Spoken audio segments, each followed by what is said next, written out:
الحمدللہ رب العالمین والصلاة والسلام علی اشرف الانبیاء والمرسلین وآلہ الطیبین الطاہرین المعصومین المنتجبین المظلومین الذین اذھب اللہ عنہم الرجس وطہرہم تطہیرا صلی اللہ علیہ وسلم۔ خداوند تعالیٰ کے یہ شکر گزار ہیں کہ جس نے اپنی رحمانیت اور اپنی رحیمیت ہم پہ نازل کرتے ہوئے ہماری زندگی میں ماہ مبارک رمضان کا مہینہ رکھا، تاکہ ہمیں مرنے سے پہلے اتنی مہلت مل جائے کہ ہم خدا کی بارگاہ میں اپنے گناہوں کی معافی مانگ سکیں، بخشش طلب کر سکیں۔ وہ خدا رحمان ہے، رحیم ہے۔ اس نے ہماری ہدایت کے لیے اپنی کتاب کو نازل کیا۔ اس نے ہماری ہدایت کے لیے 1,24,000 نبیوں کو بھیجا اپنا ہادی بنا کر، اور اس نے ہمارے سر سے سایہ نہیں اٹھایا بلکہ قیامت تک کے لیے امام زمانہ کو پردہ غیبت میں رکھا کہ آپ کے سر کے اوپر بھی ایک ہادی کا سایہ رہے، تاکہ کوئی یہ نہ کہے کہ ہمارے پاس نبی نہیں ہے، ہمارے پاس امام نہیں ہے، آج کے دور میں ہم کیا کریں۔ اللہ نے کہا پریشان ہونے کی ضرورت نہیں ہے، ایک ہادی ابھی ہم نے پردہ غیبت میں رکھا ہے کہ جس کی وجہ سے اللہ نے قیامت کو روک کے رکھا۔ وہ ظہور فرمائیں گے، پھر اس کے بعد قیامت کا سلسلہ شروع ہوگا۔ یہ تو طے ہے کہ امام زمانہ سے پہلے قیامت نہیں آ سکتی، اور نہ کوئی امام زمانہ کا ظہور روک سکتا، چاہے یہ پوری دنیا امام کے خلاف ہو جائے، تب بھی امام زمانہ کا ظہور کوئی نہیں روک سکتا۔ امام زمانہ کا ظہور ہوگا، اور وہ ہمارے لیے ہادی ہیں، ہمارے پیشوا ہیں، اور ہمیں دعا کرنی چاہیے کہ اللہ تعالی ہمیں سب کو امام زمانہ کی زیارت نصیب فرمائے۔ ایک فرمان آپ کی خدمت میں لے کر آیا ہوں، حضرت امام علی رضا علیہ السلام سے روایت کی گئی ہے۔ امام حضرت علی رضا علیہ السلام نے فرمایا کہ مومن کون ہو سکتا ہے؟ امام نے فرمایا مومن وہ ہے کہ جس کے اندر 3 خصوصیات پائی جاتی ہیں، 3 خصوصیات۔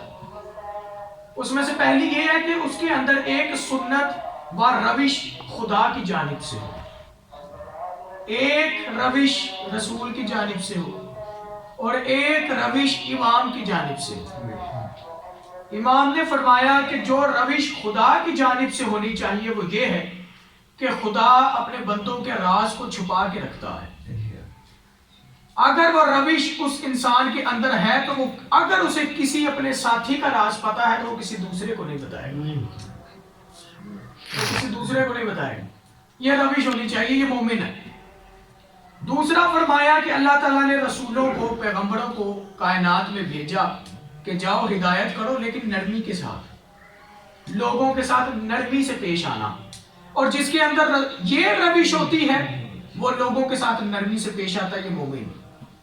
پھر امام نے فرمایا، اور عجب جملہ کہا امام رضا علیہ السلام نے فرمایا کہ یاد رکھو مومن وہ ہے کہ جب مصیبت اور سختی اس کے اوپر چھا جائے، مصیبت کا سایہ، مصیبت کے بادل اس کے اوپر چھا جائے تو وہ اس وقت بھی صبر کرتا ہے، یہ انسان مومن ہے۔ عزیزان محترم، آپ دیکھیں کہ اگر ہمیں اپنے کسی ساتھی کا کوئی راز پتہ چل جائے یا کوئی عیب پتہ چل جائے، اس کا مطلب یہ نہیں ہے کہ ہم دنیا کے سامنے اسے بدنام کرنے لگ جائیں، دنیا کے سامنے اس کو شائع کرنے لگ جائیں، دنیا کے سامنے یہ کہنے لگ جائیں جی یہ تو ایسا ہے، اس کے اندر یہ خامی ہے، یہ تو یہ کرتا ہے، یہ کرتا ہے۔ اللہ نے کہا تمہیں کس نے حق دیا کہ تم میری مخلوق میں سے کسی کا راز کسی کے سامنے بتاؤ؟ اور جو انسان کسی کا راز کسی کے سامنے کھولتا ہے اللہ اسے دنیا اور آخرت میں ذلیل کرتا، اللہ اس کے راز کھول دیتا۔ انسان کی حقیقت سے تو اللہ واقف ہے، انسان اصل میں کیسا؟ اللہ نے کہا تم کسی کے راز کھولو گے میں تمہارے راز کھول دوں۔ اس لیے ہمیں اگر کسی کا کوئی راز، کسی کا کوئی عیب پتا ہے تو اس کا مطلب یہ نہیں ہے کہ ہم زمانے کے سامنے اسے بدنام کرنے لگ جائیں، اس کے عیب بتانے لگ جائیں۔ پھر امام نے فرمایا ہمیشہ لوگوں کے ساتھ، مخلوق کے ساتھ کبھی سختی سے پیش نہ آنا، کہ تمہاری زبان کی وجہ سے کوئی سخت لہجہ ہو، تمہارے عمل میں کوئی سخت لہجہ ہو، تمہاری حرکت میں کوئی سخت لہجہ ہو۔ ہر کسی سے نرمی سے پیش آنا، ہر کسی سے نرمی سے، اور اگر کوئی مصیبت اور سختی ہو اس میں صبر کرنا، اللہ کا شکر ادا کرنا۔ میں یہاں پر یہی کہا کرتا ہوں کہ صبر اور شکر کرنا ہم نے کربلا والوں سے سیکھا۔ جب مصیبت حد سے زیادہ بڑھ جائے، ہمیں امام حسین نے بتایا کہ اللہ کا شکر کیسے ادا کیا جاتا ہے۔ جب موت کا سایہ چھا جائے، ہمیں حضرت علی اکبر نے بتایا کہ اللہ کا شکر کیسے ادا کیا جاتا ہے۔ ہمیں حضرت قاسم نے بتایا اللہ کا شکر کیسے ادا کیا جاتا ہے۔ اور جب پیاس اتنی حد تک ہو کہ گلے پر تیر بجے، تب بھی ایک مسکراہٹ ہمیں بتاتی ہے کہ اللہ کا شکر ادا کیسے کیا جاتا ہے۔ مصیبت کے وقت، سختی کے وقت ہمیں صرف اللہ کا شکر ادا کرنا چاہیے، صرف اللہ کی طرف لو لگانی چاہیے۔ جو انسان مصیبت اور سختی میں اللہ کی طرف لو لگاتا ہے، اللہ اسے اس مصیبت سے بھی نکالتا ہے اور اس کے اندر ہدایت کا نور بھی منور کر دیتا ہے۔ اس لیے دعا ہے کہ اللہ تعالی ہمیں حقیقی معنوں میں معرفت الہی سمجھنے کی توفیق عطا فرمائے۔